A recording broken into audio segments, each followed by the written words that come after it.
So hello and welcome back to the Being Economist YouTube channel. So जैसा आप सब लोगों को पता है कि आपका सिलेबस जो है वो ऑलरेडी आउट है, ठीक है। उसके ऊपर हमारी वीडियो और सिलेबस के ऊपर एक डिस्कशन, ठीक है, एक डेप्थ में हमने डिस्कशन जो है पूरे सिलेबस के ऊपर और कौन से सोर्सेज जो हैं वो आपके लिए ठीक रहेंगे उसके ऊपर हम डिस्कशन कर चुके हैं ऑलरेडी। उसका एक वीडियो है, अगर अभी तक आपने नहीं देखा, इम्पॉर्टेंट वीडियो है, आप जाके उसे ज़रूर चेकआउट करें। उसका लिंक जो है वो डिस्क्रिप्शन में, अदरवाइज़ आप चैनल पे विजिट करें, आपको वो मिल जाएगा, ठीक है।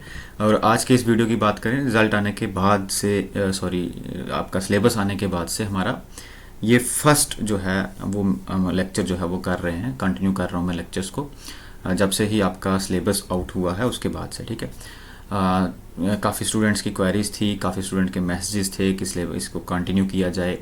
और इससे पहले एक चीज़ बता दूं, जितने भी लेक्चर इससे पहले माइक्रो इकोनॉमिक्स के हुए हैं सारे के सारे आपके सिलेबस में हैं, ठीक है। कोई भी ऐसा लेक्चर नहीं है जिसे आप स्किप कर सकते हैं। तो मैं इस पूरे सीरीज़ को उसी हिसाब से कंटिन्यू कर रहा हूँ ताकि आपको कोई भी चीज़ जो है वो एक्स्ट्रा पढ़नी ना पड़े या उस हिसाब से हो, ठीक है। और एक और चीज़ ये कि जैसा कि हमें पता है कि हमने टेलीग्राम, हमारे जो ग्रुप है उसमें डिस्कशन हम करते रहते हैं, काफ़ी सारे स्टूडेंट्स को पता है।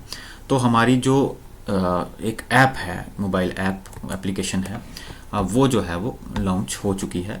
यहाँ पे आप देखेंगे बीइंग इकोनॉमिस्ट नाम से, ठीक है। यहाँ पे बीइंग इकोनॉमिस्ट नाम से आप सर्च करेंगे जाके प्ले स्टोर पे, आपके फ़ोन में, लैपटॉप में, एंड्रॉयड में या किसी में भी, आईफोन या किसी एप्पल में आप यूज़र हैं तो उसके लिए भी ये ऐप जो है वो वर्किंग है। आप जाके प्ले स्टोर से डाउनलोड करेंगे। ये मैं इसलिए बता रहा हूँ, इम्पॉर्टेंट चीज़ जो मैं आपके साथ डिस्कस कर रहा हूँ वो ये है कि जितने भी हमारे दो कोर्सेज, एक जो आपका मॉनेटरी एंड फाइनेंशियल इकोनॉमिक्स, ठीक है, यानी मनी बैंकिंग और फाइनेंशियल इकोनॉमिक्स वाला, जो ये दोनों के दो आपके यूनिट हैं, ठीक है। एक मॉनेटरी और फाइनेंशियल इकोनॉमिक्स और दूसरा आपका जेके इकोनॉमी। ये दोनों कोर्स जो हैं वो ऐप पे आने वाले हैं। सबसे पहली चीज़, इसका लिंक डिस्क्रिप्शन में भी है।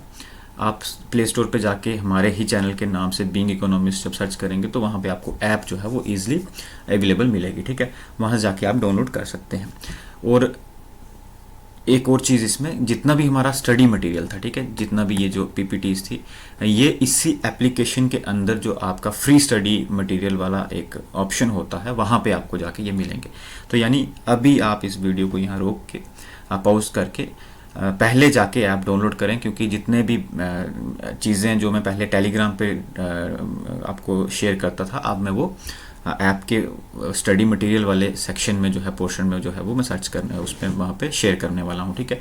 और इसके साथ दो इम्पॉर्टेंट कोर्सेज जैसे मैंने आपको बताया, एक आपका मॉनेटरी और जिसे आपने फाइनेंशियल मार्केट्स भी जिसके साथ में जोड़ा गया है इस बार, और दूसरा है आपका जेके इकोनॉमी, ठीक है।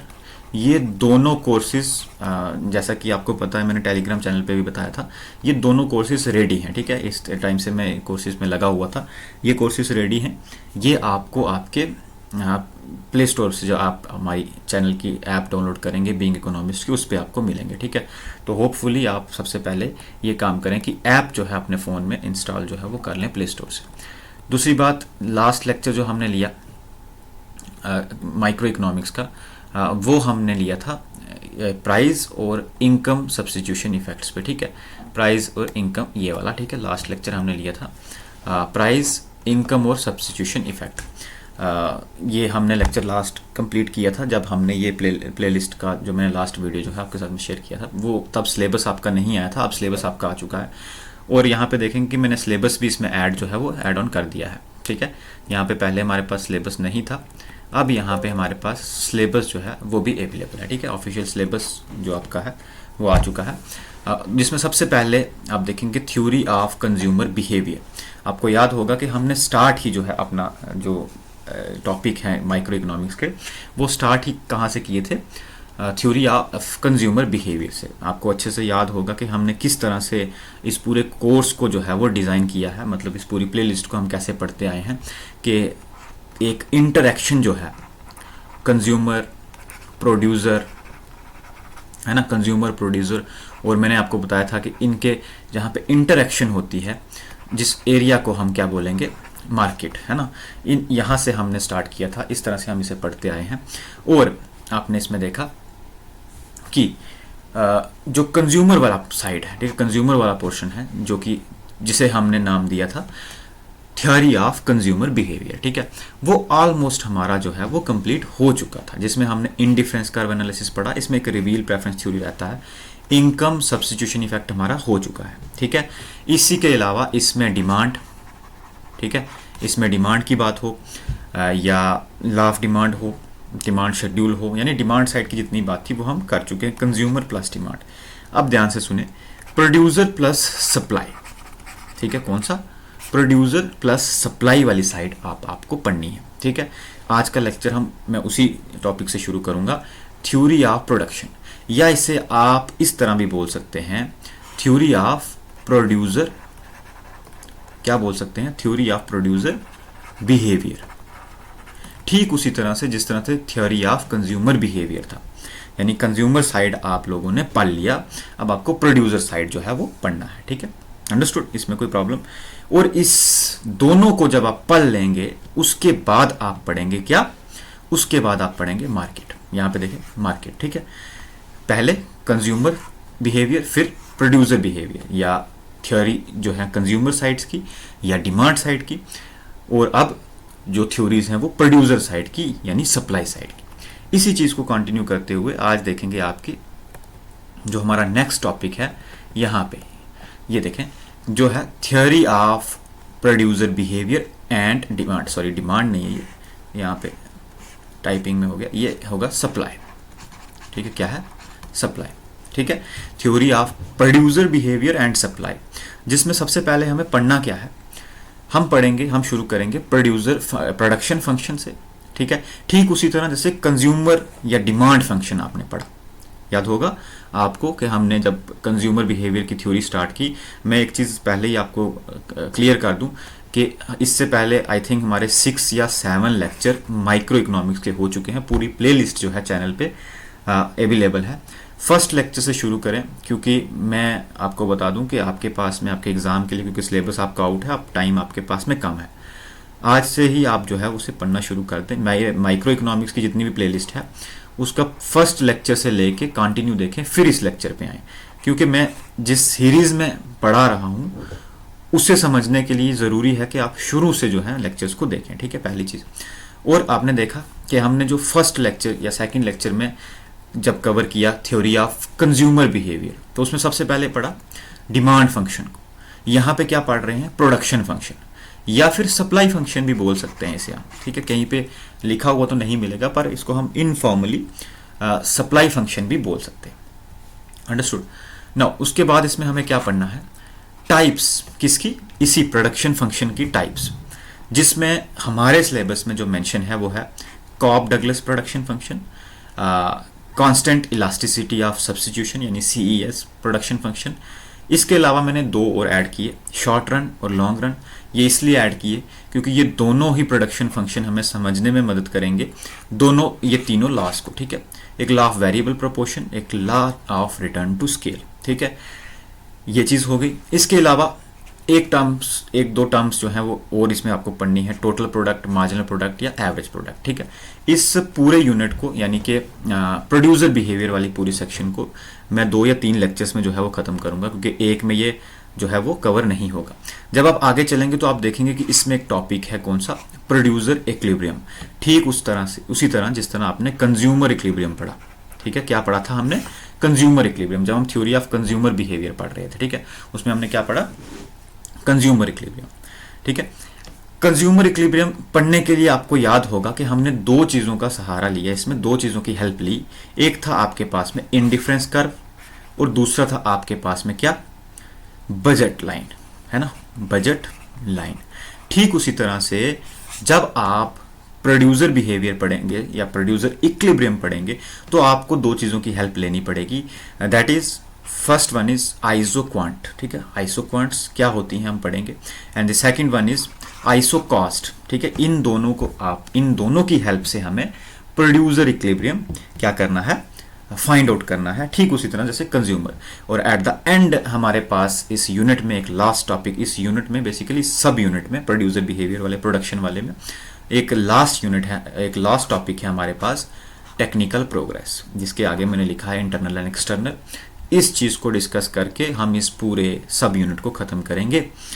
ये इतनी चीज़ें आपके सिलेबस में मेंशन नहीं है, पर मेरे अकॉर्डिंग जहाँ तक मुझे पता है अपने एक्सपीरियंस के अकॉर्डिंग कि इन सारे टॉपिक्स में से क्वेश्चन जो है वो आपको पूछे जा सकते हैं under this particular topic, that is theory of producer behaviour. जितने भी ये सब यूनिट्स हैं हमें ये कवर करने हैं वन बाय वन इस थ्योरी ऑफ प्रोड्यूसर। आज के लेक्चर में जितने भी होंगे 4 या 5 टॉपिक जो हैं हम आज कवर करेंगे।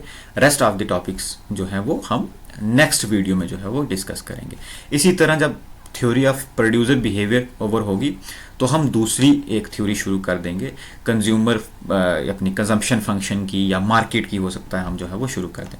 मैं फिर से आपको रिमाइंड करवा दूं, 2 हमारे यूनिट आपके इंपॉर्टेंट यूनिट, एक 12th यूनिट आपका that is JK economy, and the 5th और 6th यूनिट जो है आपका मॉनेटरी एंड फाइनेंशियल इकोनॉमिक्स।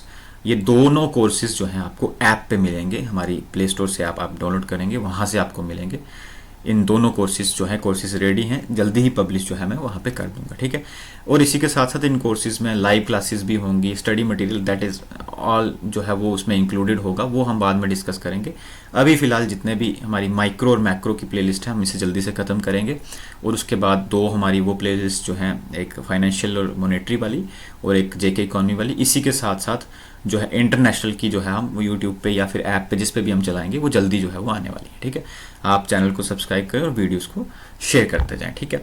इस पर्टिकुलर टॉपिक को स्टार्ट करेंगे। सबसे पहले शुरू करेंगे, मैं उन चीज़ों के ऊपर ज़्यादा फोकस करूंगा जो एग्जाम ओरिएंटेड हैं, जिनमें क्वेश्चन आने के चांसेस ज़्यादा हैं, ठीक है। मैं उनको, जैसे आपका प्रोडक्शन फंक्शन की बात हो रही है कि प्रोडक्शन फंक्शन आखिर है क्या, इसे समझना ही ज़रूरी है। सिर्फ इसमें से क्वेश्चन जो है वो कोई भी आपको एग्जाम में नहीं आने वाला। एग्जाम में क्वेश्चन टाइप्स में से आएगा, ठीक है, जैसे कॉब डगलस प्रोडक्शन फंक्शन हो गया, या थ्योरीज में से आएगा। फिर भी हम समझ लेते हैं कि प्रोडक्शन फंक्शन है क्या। एक रिलेशनशिप है किसके बीच में, मान के चलें ठीक उसी तरह जैसे हमने कंज्यूमर के केस में पढ़ा कि कंज्यूमर जब डिमांड करता है तो बहुत सारी चीज़ों को कंसीडर करता है, जैसे उनमें से एक चीज़ है प्राइस, जिसमें से लॉ ऑफ डिमांड निकल के हमारे सामने आया था। उसी तरह से जब एक प्रोड्यूसर को कोई चीज़ प्रोड्यूस करनी है तो वो क्या करेगा, वो 2 चीज़ों का कॉम्बिनेशन लेगा। किसी चीज़ की प्रोडक्शन करने के लिए 2 चीज़ों का कॉम्बिनेशन लेगा। उन 2 चीज़ों को हम बोलेंगे, एक तो इनपुट और एक आउटपुट। अंडरस्टूड? एक इनपुट और एक आउटपुट, इन 2 चीज़ों का यूज़ वो करेगा। इनपुट और आउटपुट के बीच में एक टेक्निकल रिलेशनशिप होगा या फिजिकल रिलेशनशिप होगा। उस रिलेशनशिप को हम क्या बोलते हैं, प्रोडक्शन फंक्शन, ठीक है। जैसे लेबर यूज हो रही है, ठीक है, जैसे कैपिटल यूज हो रही है, जैसे कोई और इनपुट यूज हो रहा है। ये एक टेक्निकल रिलेशनशिप बनेगा किसके बीच में, इनपुट एंड आउटपुट के बीच में। यानी इनपुट के बिना आउटपुट जो है वो नहीं आ सकता। तो इन दोनों के बीच में कैसा रिलेशन है, कैसा रिलेशनशिप है, उससे एक्सप्लेन किया जाता है प्रोडक्शन फंक्शन में, कि जो प्रोडक्शन हो रही है उसका फंक्शन कैसा है, ठीक है। सपोज दैट यहां पे लिखा है, it is a technical relationship that studies material input on the one hand and material output on the other hand. मैंने बोला फिजिकल, यानी मटीरियल, जो मटीरियलिस्टिक चीजें, जो मटीरियल यूज हो रहा है एज अ इनपुट और जो मटेरियल प्रोड्यूस हो रहा है एज अ आउटपुट, उन दोनों के बीच में टेक्निकल रिलेशनशिप को बोलते हैं प्रोडक्शन फंक्शन। इससे भी और इजी समझे तो यहां पे आप देखेंगे Q is equal to F bracket में L एंड K। क्या है ये?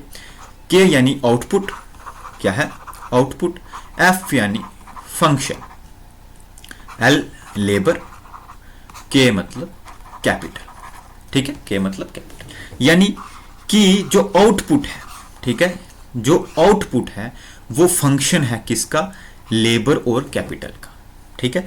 यानी आउटपुट पॉसिबल नहीं है without the help of labour and capital. ये एक क्या हो गया हमारे पास, प्रोडक्शन फंक्शन हो गया। सपोज यहां पे देखें, output is the function of, मैं बोलूं कि जो भी चीज प्रोड्यूस हो रही है, ठीक है, अभी तक जो भी चीज प्रोड्यूस हो रही है उसमें क्या क्या चीज़ें यूज़ हुई हैं।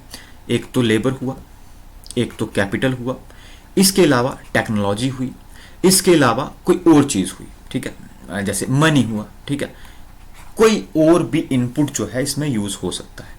जितने भी इनपुट्स यूज़ हो रहे हैं एक फैक्टर को प्रोड्यूस, एक आउटपुट को प्रोड्यूस करने के लिए, वो सब के सब उसका क्या होंगे, फंक्शन होंगे। यानी ये जो आउटपुट है ये डिपेंडेंट है किसके ऊपर, इन वेरिएबल्स के ऊपर, ठीक है। तो एक चीज और हमें समझ आती है कि ये जो प्रोडक्शन फंक्शन है ये दो वेरिएबल्स के बीच में भी रिलेशनशिप हो सकता है, जिनमें से एक वेरिएबल डिपेंडेंट है और बाकी के इंडिपेंडेंट है, ठीक है। जैसे आउटपुट डिपेंड करता है किसके ऊपर, इनपुट्स के ऊपर, कि इनपुट्स कैसे यूज हुए हैं उस हिसाब से आउटपुट आएगा, ठीक है। ये सिंपल सा मीनिंग है किसका, प्रोडक्शन फंक्शन का, कि प्रोडक्शन करने के लिए कौन कौन सी चीजें यूज हो रही हैं, ठीक है। इसे थोड़ा सा और आगे लेके चलते हैं। कुछ अजम्पशंस हैं, जैसे both inputs and outputs are divisible, यानी दोनों को डिवाइड किया जा सकता है। जैसे लेबर और कैपिटल को भी डिवाइड किया जा सकता है, आउटपुट जो प्रोड्यूस हो रहा है उससे भी डिवाइड किया जा सकता है, यानी डिविजिबल है, ठीक है। Next, there are only two factors of production. जो अभी हम करंट थ्योरी पढ़ रहे हैं, यानी समझने के लिए जो पढ़ रहे हैं, जो हमारे पास में इस टर्म में टॉपिक है, उसमें हम ये अज्यूम करके चल रहे हैं कि हमारे पास में सिर्फ दो ही फैक्टर्स हैं, लाइकवाइज लैंड एंड कैपिटल, ठीक है, एल एंड के, लैंड एंड कैपिटल। इसके अलावा कोई भी फैक्टर जो है यूज नहीं हो रहा, या जबकि हम बहुत शुरू से ये पढ़ते आए हैं कि 4 फैक्टर्स ऑफ प्रोडक्शन है, लैंड है, लेबर है, कैपिटल है, एंटरप्रेन्योर है ना बच्चे, यही है लैंड, लेबर, कैपिटल, एंटरप्रेन्योर। लेकिन यहां पे हम क्या अज्यूम कर रहे हैं कि हमारे पास सिर्फ एक तो लैंड है और दूसरा कैपिटल है, अंडरस्टूड। ये इसमें एक और चीज, लैंड जो है वो वेरिएबल एलिमेंट है और कैपिटल जो है वो फिक्स्ड है। ये मैं अच्छे से समझाऊंगा जब मैं आपको शॉर्ट रन प्रोडक्शन फंक्शन और लॉन्ग रन प्रोडक्शन फंक्शन समझाऊंगा अभी, ठीक है। समझ के इतनी चीज। तीसरी चीज, factors of production are imperfect substitutes, ठीक है। जो फैक्टर्स ऑफ प्रोडक्शन हैं वो एक की जगह दूसरा यूज नहीं हो सकता, यानी जो लैंड का काम है वो लैंड करेगी, जो लेबर का काम है वो लेबर करेगी, जो कैपिटल का काम है वो कैपिटल करेगी। ये इम्परफेक्ट सब्स्टिट्यूट्स हैं, लैंड की जगह कैपिटल नहीं यूज हो सकती और कैपिटल की जगह लैंड नहीं यूज हो सकती, understood. Now last one is technology is constant. अब ऐसा क्यों हम बोल रहे हैं वो भी आप देखें कि टेक्नोलॉजी क्यों कांस्टेंट है, कि अगर हम एक अजम्पशन लेके चल रहे हैं, एक अज्यूम करके चल रहे हैं कि 40 यूनिट्स का प्रोडक्शन हो रहा है, जो कि किसका फंक्शन है, 20 लेबर एंड 20 कैपिटल, ठीक है, ऐसा हम सपोज मान के चल रहे हैं। और अगर इसमें कोई टेक्नोलॉजी भी यूज हो जाए तो हो सकता है ये ओवरऑल प्रोडक्शन जो है ये 40 से 45 हो जाए, कोई नई टेक्नोलॉजी यूज करके, कुछ एडवांस टेक्नोलॉजी यूज करके। तो ये हमारी इक्वेशन को जो है वो खराब कर देगा, हमारी थ्योरी को जो है वो समझने में हमें प्रॉब्लम करेगा। इसलिए हम मान के चलते हैं कि टेक्नोलॉजी जो है वो कांस्टेंट है, अंडरस्टूड। नाउ नेक्स्ट टॉपिक है हमारे पास टाइप्स ऑफ प्रोडक्शन फंक्शन, के प्रोडक्शन फंक्शन के टाइप्स क्या है, ठीक है। अभी इसी लेक्चर में जब आगे आप जाएंगे तो आप देखेंगे मैंने इसमें क्वेश्चन भी जो है वो ऐड किए हुए हैं, ठीक है। हर बार स्टूडेंट्स ये बोलते हैं PY अपने MCQ के लिए, तो मैंने हर लेक्चर के साथ में यहाँ देखेंगे आप कि मैंने इसमें MCQ जो है वो, ये MCQ भी वो वाले हैं जो PYQ हैं, ठीक है, जो पहले आ चुके हैं, ये UGC नेट के जो हैं वो वाला मैंने लेक्चर इसमें वो ऐड किया हुआ है टॉपिक, ठीक है, आपको क्वेश्चन आपका, ठीक है। नाउ सबसे पहली टाइप है हमारे पास शॉर्ट रन प्रोडक्शन फंक्शन, ठीक है। ऐसा प्रोडक्शन फंक्शन, यानी आप एक प्रोड्यूसर हैं, आपको प्रोडक्शन करनी है, लेकिन आप जो प्रोडक्शन कर रहे हैं वो कितने टाइम के लिए है, वो सिर्फ कम टाइम के लिए है, शॉर्ट रन है, यानी लेस देन 1 ईयर, मान के चलते हैं लेस देन 1 ईयर। इससे ज्यादा आप प्रोडक्शन, आपने कोई प्रोडक्शन प्रोसेस शुरू किया, सपोज दैट आपने एक वाटर प्लांट जो है वो लगाया, ठीक है, वाटर प्लांट, और आपने ऐसा सोच के लगाया कि आप सिर्फ इसे 1 साल या 1 साल से कम तक जो है वो रन करने वाले हैं, उसके बाद इसे शट डाउन जो है वो कर देंगे, ठीक है। तो ये क्या है, एक शॉर्ट रन प्रोडक्शन फंक्शन है, उससे उससे उसमें जो यूज होने वाली चीजें हैं वो शॉर्ट रन प्रोडक्शन फंक्शन है। ठीक है, यहां पे लिखा क्या है, अब शॉर्ट रन प्रोडक्शन फंक्शन जो है, जहां पे आउटपुट जो है वो चेंज होता है, किसके चेंज होने से? सिर्फ वेरिएबल इनपुट के चेंज होने से। इसका क्या मतलब है? सिर्फ वेरिएबल इनपुट के चेंज होने से प्रोडक्शन फंक्शन का चेंज होने का मतलब है, मान के चलो हमारे पास में एक प्रोडक्शन फंक्शन है, Q is the function of L and K। ध्यान से इस चीज को समझेंगे। अब इसमें मैंने अज्यूम किया कि मैंने K को बार कर दिया, यानी K के ऊपर मैंने बार लगाया, यानी K क्या है? कैपिटल है, और K के ऊपर बार लगाया मतलब कैपिटल यहां पे कांस्टेंट है। क्या है? कांस्टेंट है। अंडरस्टूड? कैपिटल यहां पे कांस्टेंट है, मतलब मेरे पास एक कैपिटल है, और जब तक मैं प्रोडक्शन करने वाला हूं, ठीक है, जितनी देर में प्रोडक्शन करने वाला हूं, मेरे पास में कैपिटल एक ही रहने वाली है, मैं एक से दो नहीं करूंगा। क्यों नहीं करूंगा? उसके पीछे का रीजन, क्योंकि मेरे पास में इनफ टाइम नहीं है कि मैं उस एक की जगह एक और कैपिटल, दो कैपिटल, तीन कैपिटल लगा सकूं। अंडरस्टूड? क्यों? क्योंकि मेरा जो प्रोडक्शन फंक्शन है, जो मैंने चीजें प्रोड्यूस करनी है, वो शॉर्ट रन है। सो मेरे पास में उतना इनफ टाइम नहीं कि मैं नई कैपिटल खरीद के लाऊं, ठीक है, या कोई और प्लांट जो है वो इस्टेब्लिश करूं। अंडरस्टूड? इसलिए यहां पे एक फैक्टर जो है वो हमारा कांस्टेंट है, ठीक है, फिक्स्ड है, और एक जो है जिस दैट इज लैंड या लेबर, जो भी है, एल जो भी हम मान के चल रहे हैं, इस पर्टिकुलर अजम्पशन के अकॉर्डिंग लेबर है, यहां पे देखेंगे इनपुट्स लाइक लेबर, ठीक है। तो एक जो हमारा फैक्टर है वो लेबर है, उसे हम चेंज कर सकते हैं। पहले मैंने एक लेबर यूज किया, फिर दूसरा यूज किया, फिर तीसरा यूज किया, अगर मुझे जरूरत पड़ी तो मैंने 4 लोग काम पे लगा लिए, ठीक है, लेकिन कैपिटल मेरे पास में सिर्फ एक है, ठीक है। इस तरह के प्रोडक्शन फंक्शन को बोलते हैं शॉर्ट रन प्रोडक्शन फंक्शन। किस तरह का? जिसमें एक फैक्टर वेरिएबल हो, वेरिएबल मतलब जो चेंज किया जा सके, और एक फैक्टर फिक्स्ड हो, यानी जिसे चेंज ना किया जा सके। और चेंज क्यों नहीं किया जा सकता उसे? Because we have not enough time to change that particular factor. हमारे पास में उतना टाइम नहीं है, हमारे पास में उतना रिसोर्सेज नहीं है कि हम उसे चेंज करेंगे, क्योंकि हम जो प्रोडक्शन फंक्शन रन कर रहे हैं वो शॉर्ट रन प्रोडक्शन फंक्शन है। अंडरस्टूड? नाउ इसमें और भी चीजें लिखी हैं कि फिक्स्ड फैक्टर जो होगा वो कांस्टेंट रहेगा शॉर्ट रन में, लाइक लैंड, कैपिटल, प्लांट, कुछ भी हो सकता है। प्रोडक्शन जो है वो किससे बढ़ेगी, किससे अराइज होगी? सिर्फ इंक्रीज होने से, किसके? वेरिएबल इनपुट के, जो कि क्या है? लेबर है, ठीक है। यहाँ पे एल की जो एग्जांपल हमने ली, इस तरह के प्रोडक्शन फंक्शन को हम क्या बोलेंगे? इस तरह के प्रोडक्शन फंक्शन को हम बोलेंगे शॉर्ट रन प्रोडक्शन फंक्शन। और आपको पता होगा कि अभी हम यहाँ पे देखेंगे कि अभी हमने यहाँ पे जब डिस्कस किया तो यहाँ पे देखा कि लॉ ऑफ वेरिएबल प्रोपोर्शन और law of return to scale. Now, और मैंने आपको बताया कि आपके सिलेबस में सिर्फ कॉप डगलस प्रोडक्शन फंक्शन और CES था, कांस्टेंट इलास्टिसिटी ऑफ सब्स्टिट्यूशन, लेकिन मैंने इसमें शॉर्ट रन और लॉन्ग रन दोनों ऐड किए। किस लिए किए वो भी मैं आपको बताऊंगा। अब आप देखेंगे कि इस शॉर्ट रन प्रोडक्शन फंक्शन से एक लॉ जो है वो निकल के सामने आया। वो लॉ है लॉ ऑफ वेरिएबल प्रोपोर्शन, यानी ऐसा लॉ जिसमें हम क्या स्टडी करते हैं, जिसमें हम ऐसा रिलेशनशिप स्टडी करते हैं जिसमें एक फैक्टर फिक्स्ड होगा और दूसरा फैक्टर वेरिएबल होगा, यानी सारे के सारे फैक्टर्स वेरिएबल नहीं होंगे, एक फैक्टर फिक्स्ड होगा। अंडरस्टूड? उस तरह के लॉ को हम क्या बोलते हैं? लॉ ऑफ वेरिएबल प्रोपोर्शन, जिसको हम आगे अच्छे से पढ़ेंगे भी, ठीक है। Now second one is long run production function. नाम से ही समझ आएगा आपको कि ऐसा जिसमें कि जो टाइम है वो ज्यादा हो, लंबा समय हमारे पास हो, इतना ज्यादा हो कि हम सारे के सारे फैक्टर्स को क्या कर सकें? चेंज कर सकें, ठीक है। क्या कर सकें? चेंज कर सकें। जैसे लैंड, कैपिटल, प्लांट, मशीनरी, जो भी है, इसमें सारे के सारे फैक्टर्स वेरिएबल होंगे, कोई फैक्टर फिक्स्ड नहीं होगा, क्योंकि लॉन्ग रन में इनफ टाइम होगा अल्टर यानी चेंज करना, ठीक है। अल्टर यानी चेंज करना किसको? ऑल फैक्टर्स ऑफ प्रोडक्शन को, whether it is labour, capital, या कोई लेबर, कैपिटल, लैंड या मशीनरी, कुछ भी, ठीक है। और इसी प्रोडक्शन फंक्शन से एक लॉ निकल के आया जिसे बोलते हैं law of return to scale. क्यों बोला जाता है रिटर्न टू स्केल?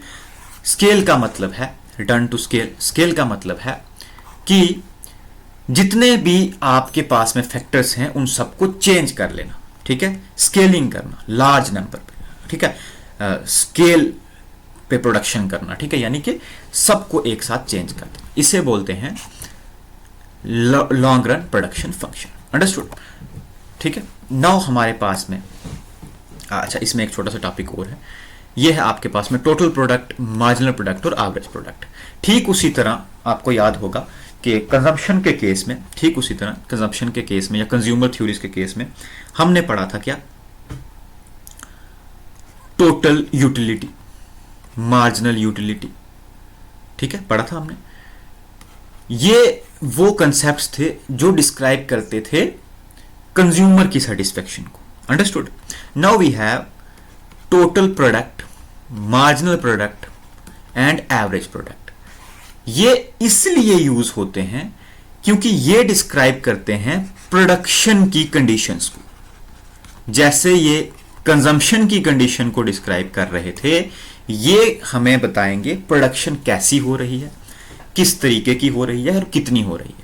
ठीक उसी तरह जैसे टोटल यूटिलिटी का मतलब था कि जो टोटल यूटिलिटी ड्राइव हो रही है कंज्यूमर को किसी पर्टिकुलर कम्युनिटी को कंज्यूम करने से। टोटल प्रोडक्टिविटी का मतलब है जो टोटल प्रोडक्शन हो रही है सारे फैक्टर्स को यूज करने के बाद, ठीक है, total production, overall production. Marginal production आपको याद होगा, मार्जिनल प्रोडक्ट क्या है? मार्जिनल प्रोडक्ट यानी एडिशनल। एडिशनल मतलब जब हमने एक लेबर ऐड की या एक फैक्टर ऐड किया, उस एक फैक्टर के ऐड करने से कितनी प्रोडक्शन बढ़ी, ठीक है, कितनी प्रोडक्शन बढ़ी, यानी change in total product divided by change in quantity या चेंज इन यूनिट्स, ठीक है। जितना पर यूनिट या एडिशनल चेंज हो रहा है किसमें? टोटल प्रोडक्ट में या मार्जिनल प्रोडक्ट में, उससे हम जो है वो ड्राइव करें कि पर यूनिट कितनी इंक्रीज हो रहा है, उससे बोलेंगे मार्जिनल प्रोडक्ट। ठीक उसी तरह जैसे मार्जिनल यूटिलिटी निकालते थे हम टोटल यूटिलिटी से। इसमें एक और कंसेप्ट है एवरेज प्रोडक्ट, यानी जब हम टोटल यूटिलिटी को, टोटल प्रोडक्टिविटी को डिवाइड कर दें टोटल यूनिट से, ठीक है। सपोज दैट 6 लेबर लगा के, 6 यूनिट, 6 फैक्टर्स लगा के मैंने 60 आउटपुट बनाया, ठीक है, 60 चीजें प्रोड्यूस की, 60 यूनिट्स प्रोड्यूस किए, तो टोटल प्रोडक्ट कितना हुआ? 60, और टोटल यूनिट्स कितने यूज हुए, यानी टोटल फैक्टर्स कितने यूज हुए? 6। अब मैं आपको बोलूं कि एवरेज प्रोडक्ट निकालो, तो कैसे निकालेंगे? Total product divided by units, ठीक है, total units, that is 60 divided by 6 is equal to 10, is equal to 10, यानी टोटल प्रोडक्ट कितना है? 10 है। कि हर एक प्रोडक्शन पे जो है एवरेज प्रोडक्ट, एवरेज कितनी प्रोडक्शन हो रही है, कितनी प्रोडक्शन हो रही है? 10 की प्रोडक्शन हो रही है। यानी जब ओवरऑल प्रोडक्टिविटी को हम यूनिट से, जितने यूनिट यूज हुए हैं उससे डिवाइड करवा देंगे। अंडरस्टूड? ये हो गया क्या हमारे 3 concept, total product, marginal product और एवरेज प्रोडक्ट। ये यूज कहां पे होंगे? ये तीनों के तीनों यूज होंगे हमारे, जो हमारी लॉ ऑफ वेरिएबल प्रोपोर्शन या law of return to scale की डायग्राम्स बनेंगी, ठीक है। इसकी डायग्राम हम अभी जो है आगे पढ़ेंगे कि एवरेज प्रोडक्ट की, मार्जिनल प्रोडक्ट की, टोटल प्रोडक्ट की जो डायग्राम्स बनती है और इनमें क्या रिलेशन है। इनमें से सबसे ज्यादा क्वेश्चन जो है पूछा जाता है कि टोटल प्रोडक्ट और मार्जिनल प्रोडक्ट में क्या रिलेशनशिप है, या एवरेज प्रोडक्ट, टोटल प्रोडक्ट और मार्जिनल प्रोडक्ट में क्या रिलेशनशिप है। ये आगे हम इसी लेक्चर में या इस सीरीज में जो है वो कवर करेंगे। नाउ वी हैव एक इंपॉर्टेंट टाइप प्रोडक्शन फंक्शन की जो सिलेबस में खास करके मेंशन है, that is Cobb Douglas production function, और इसी में से कुछ क्वेश्चन जो है आपके वो हम डिस्कस भी करेंगे, ठीक है। Now Cobb Douglas production function, introduction में से कोई भी टॉपिक, कोई क्वेश्चन नहीं आने वाला, जहां से क्वेश्चन आएगा वो मैं आपको बताऊंगा। फिर भी इंट्रोडक्शन के लिए देख लें कि 2 इकोनॉमिस्ट, एक कॉब और एक डगलस, इन 2 इकोनॉमिस्ट ने एक प्रोडक्शन फंक्शन जो है उसे तैयार किया एक मैथमेटिकल फॉर्म में, ठीक है। और ये प्रोडक्शन फंक्शन जो है ये इंपेरिकल स्टडीज से लिया गया था। अच्छा, इसे स्टार्ट करने से पहले मैं बता दूं मैं क्यों प्रोडक्शन फंक्शन की बात कर रहा हूं और क्यों हम कॉप डगलस प्रोडक्शन फंक्शन की बात कर रहे हैं। हम इससे पहले प्रोडक्शन फंक्शन जो है वो पढ़ के आ चुके हैं कि प्रोडक्शन फंक्शन क्या चीज है, ठीक है। लेकिन अलग अलग इकोनॉमिस्ट ने, अलग अलग मैथमेटिशियंस ने, अलग अलग इकोनोमेट्रिक्स ने अपना अपना फॉर्म जो है वो दिया किसका, प्रोडक्शन फंक्शन का, कि कौन सा प्रोडक्शन फंक्शन एप्रोप्रिएट है। जैसे मैं आपको बोलूं कि हमें जो प्रोडक्शन फंक्शन यूज करना चाहिए उसमें 4 लेबर होनी चाहिए और 8 कैपिटल होनी चाहिए, है ना, एल एंड के हमने पढ़ा ना। आप बोले नहीं सर 2 लेबर होनी चाहिए, 4 कैपिटल होनी चाहिए, ये आप अपना प्रोडक्शन फंक्शन दे रहे हैं। इसी तरह से कॉब और डगलस ने भी अपना एक प्रोडक्शन फंक्शन दिया जिसमें उन्होंने बोला कि 75%, ध्यान से सुनेंगे, 75% लेबर यूज होनी चाहिए and the rest of the 25% capital use होनी चाहिए। अंडरस्टूड? मैं फिर से बता रहा हूं, उन्होंने बोला 75% कैपिटल यूज होनी चाहिए, सॉरी लेबर यूज होनी चाहिए and the rest of the 25% हमारी कैपिटल यूज होनी चाहिए। अंडरस्टूड? और इसे उन्होंने पावर की फॉर्म में कैसे लिखा कि 3/4 लेबर यूज होना चाहिए एंड 1/4 कैपिटल यूज होना चाहिए। ठीक है, अभी मैं आपको ये अच्छे से समझाऊंगा। ठीक है, इतनी चीज समझ आ गई। अच्छा, इन्होंने एक प्रोडक्शन फंक्शन दिया जिसकी एक मैथमेटिकल फॉर्म भी दी, लेकिन उससे पहले इन्होंने एक इंपेरिकल स्टडी की। ठीक है, इंपेरिकल स्टडी की, कहां की? अमेरिकन मैन्युफैक्चरिंग इंडस्ट्रीज की। फिर से बता दूं, बात किसकी हो रही है? प्रोडक्शन की हो रही है, इंडस्ट्रीज की हो रही है, फर्म की हो रही है। इससे पहले के लेक्चर्स में किसकी बात हुई थी? कंज्यूमर्स की हुई थी, कंजम्पशन की हुई थी। अब हम जो है वो स्किप कर चुके हैं प्रोडक्शन साइड पे। अंडरस्टूड? इस चीज को जितना जल्दी आप समझेंगे, अपने माइंड में अपने माइंड को ट्रेन करेंगे, उतना जल्दी आप इन लेक्चर्स को समझ पाएंगे, चाहे आप बुक से पढ़ें या कहीं से भी पढ़ें। बट क्लियरिटी के लिए ये चीजें समझ होनी चाहिए कि हम किन चीजों को पढ़ रहे हैं, किस पॉइंट ऑफ व्यू से पढ़ रहे हैं। इससे पहले आप कंज्यूमर साइड पे थे, आप प्रोडक्शन साइड पे हैं। इससे पहले की भी हमने कुछ इंपेरिकल स्टडीज देखी थी जो कंज्यूमर साइड की थी। ठीक है, अब देखें कि इंपेरिकल स्टडीज भी जो है वो इंडस्ट्रीज की हैं। इंडस्ट्रीज की किस लिए? क्योंकि बात प्रोडक्शन की हो रही है। अंडरस्टूड? नाउ इन 2 इकोनॉमिस्ट ने, एक मैथमेटिशियंस थे, एक इकोनॉमिस्ट थे, इन्होंने स्टडी की किसकी? अमेरिका की मैन्युफैक्चरिंग इंडस्ट्रीज की। ठीक है, आई थिंक बिटवीन 1880 टू 1922 के अप्रॉक्स। ठीक है, इतने में कुछ इन्होंने स्टडी की जिसमें इन्होंने देखा या जिसमें इन्होंने कंक्लूड किया कि जो प्रोडक्शन फंक्शन है वो कैसा होना चाहिए।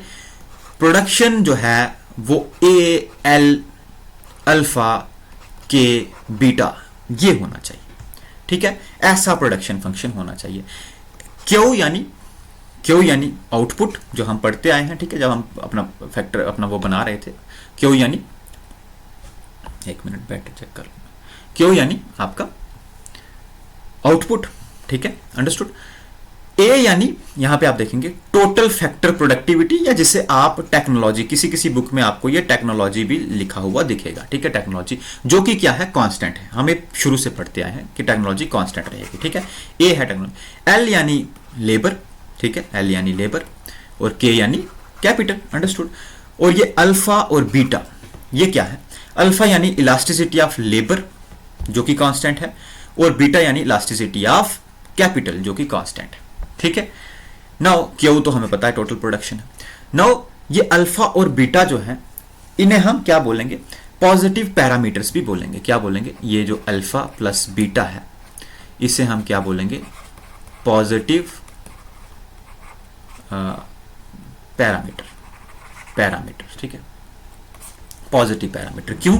अभी मैं आपको बताऊंगा। ठीक है, अब मान के चलें, इसी जगह पे रखेंगे। एक चीज मैं आपको बताऊंगा। सबसे पहले यहां पे अजम्पशंस क्या है इसकी, कॉब डगलस प्रोडक्शन फंक्शन की।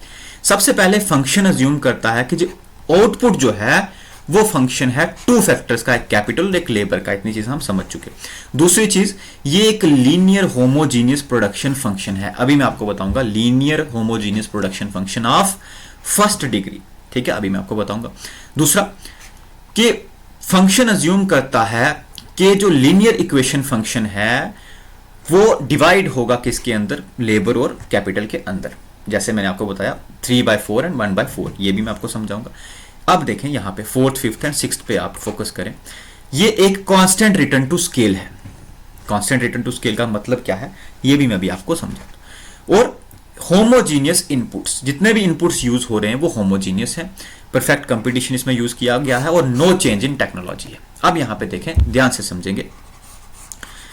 कॉब डगलस प्रोडक्शन फंक्शन के अकॉर्डिंग लेबर और कैपिटल, ठीक है, लेबर और कैपिटल जिस प्रोपोर्शन से चेंज किया जाएगा, जिस प्रोपोर्शन से चेंज किया जाएगा, मतलब कि अगर आप 2 लेबर यूज करते हैं, 2 कैपिटल यूज करते हैं, यानी 1 लेबर 1 कैपिटल यूज करते हैं, 1 लेबर 1 कैपिटल यूज करते हैं, ठीक है, तो आप जितना फैक्टर्स को चेंज कर रहे हैं, जितने फैक्टर्स को चेंज कर रहे हैं, जिस रेट से फैक्टर्स को चेंज कर रहे हैं, उसी रेट से आउटपुट भी बढ़ेगा, उसी रेट से आउटपुट भी बढ़ेगा। इसका क्या मतलब है? इसका मतलब है constant returns to scale. Constant returns to scale मतलब जिस रेट से आप लेबर और कैपिटल को इंक्रीज करेंगे, उसी रेट से आपको आउटपुट भी मिलेगा।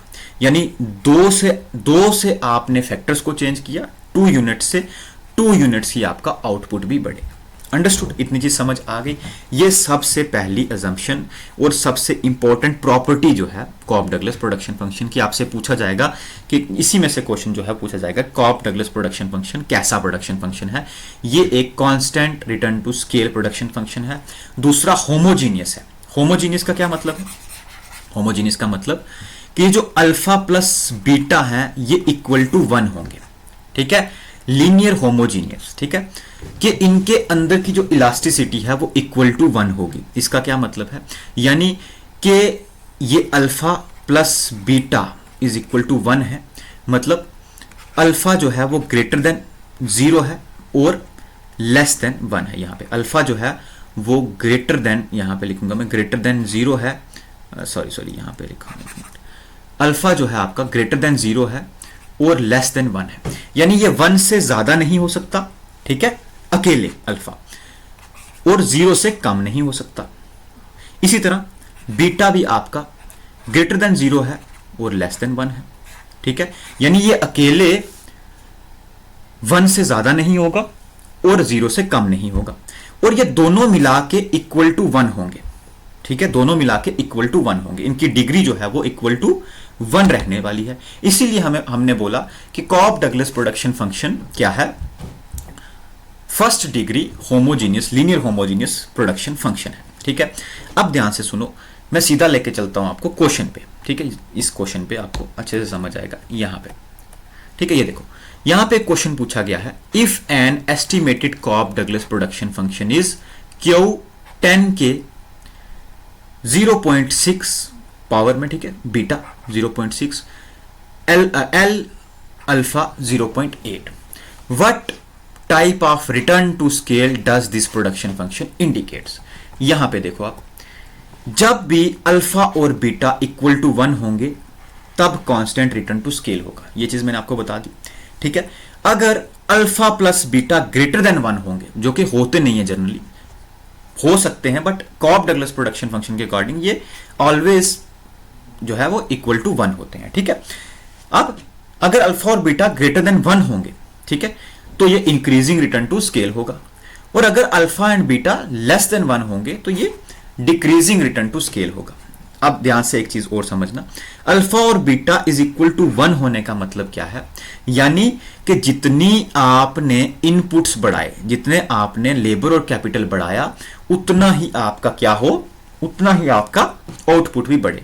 उसे क्या बोलेंगे? Constant return to scale. Alpha and beta greater than 1, alpha and beta greater than 1 होने का मतलब क्या है? यानी जितने आपने फैक्टर्स बढ़ाए, फैक्टर्स आपने बढ़ाए 2 से, लेकिन आउटपुट बढ़ा 4 से, उससे ज्यादा बढ़ गए, तो वो क्या है? वो क्या है? Increasing return to scale. लेकिन alpha plus beta less than 1, यानी आपने इनपुट्स बढ़ाए 2 से, 2 यूनिट से, लेकिन आपकी आउटपुट बढ़ा 1 यूनिट से, तो ये क्या है? Decreasing return to scale. अब इससे आइडेंटिफाई करने का तरीका क्या है? जब alpha plus beta is equal to 1 है तो वो कांस्टेंट है, जब ग्रेटर देन 1 है तो इंक्रीजिंग है, जब लेस देन 1 है तो डिक्रीजिंग है। इसी में से क्वेश्चन यहां पे देखें, यूजीसी नेट 2020 का क्वेश्चन है कि अल्फा और बीटा की पावर हमें दी गई है, एक की 0.6 है, एक 0.8 है, ठीक है। दोनों को आप सम करेंगे तो आपको लगेगा, आप देखेंगे कि ये ग्रेटर देन 1 वैल्यू जो है वो बन रही है। और जब भी ग्रेटर देन 1 वैल्यू होगी तो रिटर्न्स कैसे होंगे, इंक्रीजिंग रिटर्न्स होंगे। अभी हमने यहां पे पढ़ा, ठीक है, अभी हमने यहां पे पढ़ा कि अल्फा प्लस बीटा, यहां पे देखिए alpha plus beta greater than 1 होगा तो इंक्रीजिंग रिटर्न होगा। इस तरह के क्वेश्चन जो है वो आपसे कॉब डगलस प्रोडक्शन फंक्शन में पूछे जाते हैं, पहली बात।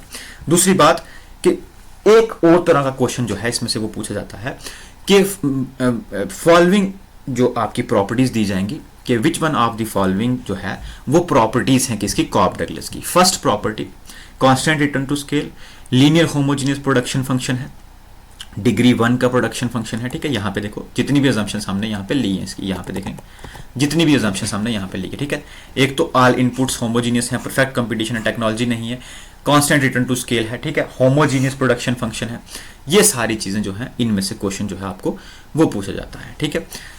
यहाँ पे मैंने एक और स्लाइड में ये भी बताया है कि कांस्टेंट रिटर्न टू स्केल और इंक्रीजिंग रिटर्न टू स्केल में आखिर क्या फर्क है। जब अल्फा प्लस बीटा 1 होगा तो ये कांस्टेंट रिटर्न टू स्केल है, वहीं पे अल्फा प्लस बीटा अगर ग्रेटर देन 1 हो जाएगा, ठीक है। इस पे मैंने ज्यादा फोकस इसलिए भी किया है क्योंकि ज्यादातर क्वेश्चन जो है इसी चीज से पूछे गए हैं कि कब कांस्टेंट रिटर्न टू स्केल है, कब इंक्रीजिंग रिटर्न टू स्केल है, ठीक है।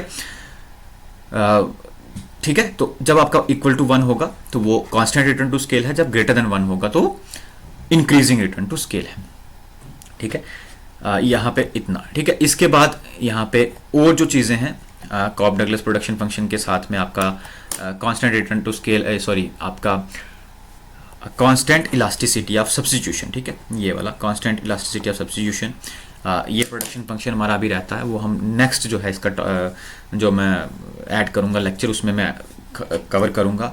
इसी के साथ लॉ ऑफ डिमिनिशिंग रिटर्न क्या है, law variable proportion, constant return to scale, और एट द एंड जो है प्रोड्यूसर इक्विलिब्रियम हम करेंगे। यानी कि तीन लेक्चर्स में जो है ये पूरा जो यूनिट है, सब यूनिट है, थ्योरी ऑफ प्रोडक्शन या फिर थ्योरी ऑफ प्रोड्यूसर बिहेवियर जो है हम कवर कर लेंगे। होपफुली इसमें चीज़ें आपको समझ आई होंगी। जो चीज़ें समझ नहीं आएंगी, ऐप में जो आपने डाउनलोड की है ऐप अपने प्ले स्टोर से, आप बीइंग इकोनॉमिस्ट की ऐप डाउनलोड करेंगे, उसमें चैट वाले सेक्शन में जाके आप डायरेक्टली जो है क्वेश्चन अपने आस्क जो है वहाँ पे कर सकते हैं, ठीक है। होपफुली वीडियो आपके लिए यूजफुल रही होगी। अपकमिंग वीडियोस के लिए चैनल को जरूर सब्सक्राइब करें। टेलीग्राम और जितने भी सोशल मीडिया हैंडल्स हैं उनके लिंक डिस्क्रिप्शन में अवेलेबल हैं, वहाँ जाके आप ज्वाइन जो है वो कर सकते हैं।